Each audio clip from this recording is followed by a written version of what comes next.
Hi friends, দেখো মার অবস্থা। রান্না কমপ্লিট, এদিকে বই কমপ্লিট হয়নি। হ্যাঁ শেষ, বই হয়নি, আরেকটু হবে। কি রান্না হচ্ছে আজকে? এই যে চিকেন, বাবা, এটা রাতের জন্য। হ্যাঁ। আজ চিংড়ি মাছ দিয়ে, চাল কুমড়া দিয়ে, পেঁপে দিয়ে কালার ডাল, আর এই যে আমের চাটনি, আম দিয়ে ঝোল আর কি। হ্যালো বন্ধুরা, আসো আমের ঝোল খাওয়া নাকি? আমের ঝোল, চিকেন দেবো না, আমের ঝোল খাবো। আরেকটা জিনিস দেখবে, লঙ্কা দেখো, লঙ্কা এগুলো সব এই মা। লঙ্কা এই এনে দিয়ে দেখো, আমরা যে ফ্রিজে এই দেখো আরো লঙ্কা, এখানে এই দেখো আরো লঙ্কা। মানে মা শুধু লঙ্কাই খাবে। লঙ্কার ঝোল খাবো, লঙ্কার ঝোল, বুঝো না?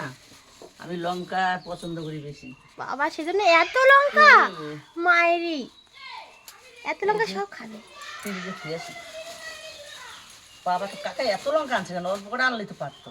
1.5 কেজি লঙ্কা আছে। এত আনছে কেন? অতগুলো আনতে পেরেছি আমি।